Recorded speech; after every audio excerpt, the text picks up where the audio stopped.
शौर्य परीक्षा। कौरव और पांडव राजकुमारों ने शस्त्र विद्या तो सीख ही ली थी, शास्त्रों का ज्ञान भी प्राप्त कर लिया था। वे सब वयस्क हो गए थे, जनता में अपना वर्चस्व स्थापित करने लगे थे। कौरव और पांडव दोनों हस्तिनापुर के विशाल साम्राज्य के दावेदार थे। दोनों का समान भाग था, पर दुर्योधन अपनी कुटिलता के कारण इस बात को नहीं मानता था। वह कौरवों में सबसे बड़ा था, उसके पिता धृतराष्ट्र के हाथों में शासन की बागडोर थी, अतः वह अपने को ही सब कुछ मानता था। केवल इतना ही नहीं, वह समय समय पर पांडवों का निरादर और उपहास भी किया करता था। पांडव बड़े ही सुशील और सत्प्रवृत्ति के थे, उनकी दृष्टि धन और राज्य की ओर अधिक नहीं थी। वे धन और राज्य से धर्म को अधिक महत्व देते थे। यद्यपि दुर्योधन उनके प्रति वैर भाव रखता था, किंतु वे दुर्योधन को भी अपना भाई ही समझते थे। जनता में कौरवों की उपेक्षा पांडवों का बड़ा नाम था। इसका कारण यह था कि वे बड़े शूरवीर थे। जनता उन पर गर्व करती थी और उन्हें देखने के लिए उत्कंठित रहा करती थी। बसंत पंचमी का पर्व था। पांडव और कौरव राजकुमारों के शौर्य की परीक्षा का दिन था। महीनों पहले घोषणा हुई थी। हस्तिनापुर के निवासी बड़ी उत्सुकता के साथ उस दिन की प्रतीक्षा कर रहे थे।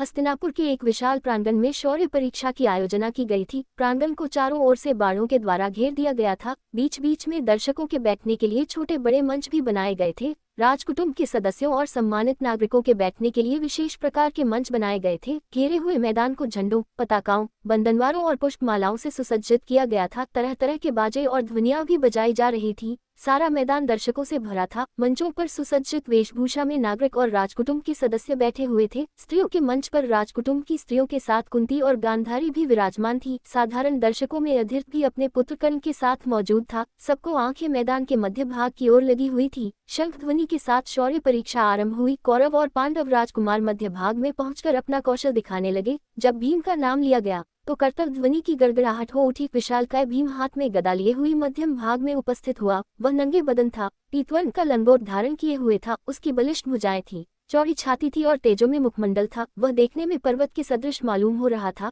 भीम प्रांगण के मध्य में पहुंचकर गदा युद्ध का प्रदर्शन करने लगा। उसके कौशल को देखकर जनता मुग्ध हो उठी। बार बार तालियां बजा बजाकर उसका अभिनंदन करने लगी। भीम जब अपने कौशल का प्रदर्शन कर चुका तो घोषणा हुई, क्या कोई राजकुमार गदायुद्ध में भीम का सामना कर सकता है?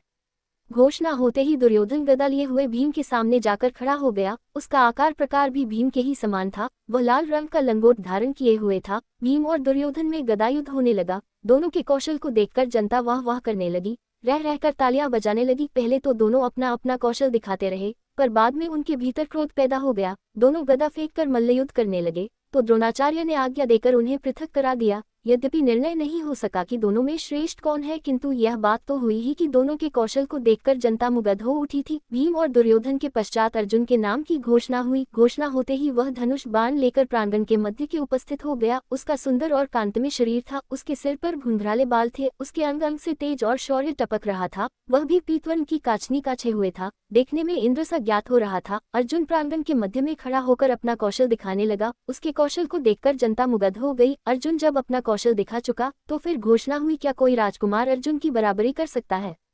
घोषणा सुनकर चारों ओर सन्नाटा छा गया। कोई भी अर्जुन का मुकाबला करने के लिए खड़ा नहीं हुआ। जब कोई आगे नहीं आया तो फिर घोषणा हुई, क्या यह समझा जाए कि अर्जुन का मुकाबला करने वाला कोई नहीं है?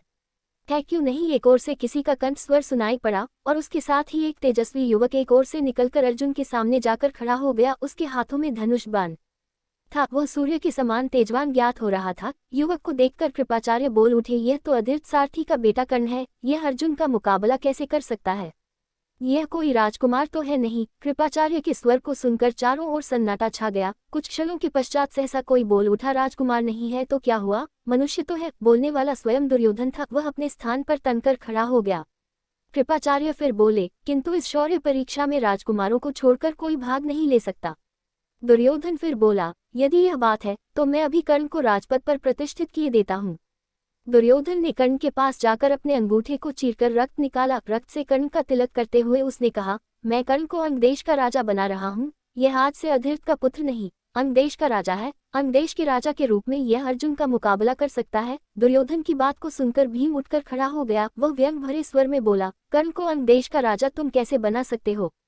तुम हस्तिनापुर के राजा तो हो नहीं, राजा तो महाराज धृतराष्ट्र है। भीम के कथन को सुनकर एकत्र जनसमूह में बड़ा शोरगुल पैदा हुआ। उस शोरगुल से ऐसा प्रतीत होने लगा कि अगर समारोह को समाप्त नहीं किया जाता तो संघर्ष हो जाएगा। फलत द्रोणाचार्य ने उठकर समारोह को समाप्त किए जाने की घोषणा कर दी। अर्जुन और कर्ण का मुकाबला हुए बिना ही समारोह तो समाप्त हो गया, पर उसी दिन से पांडवों और कौरवों में शत्रुता की आग भी जल उठी। जब तक महाभारत के युद्ध की आग में सब कुछ जलकर समाप्त नहीं हो गया, तब तक वह आग जलती रही, बराबर जलती रही।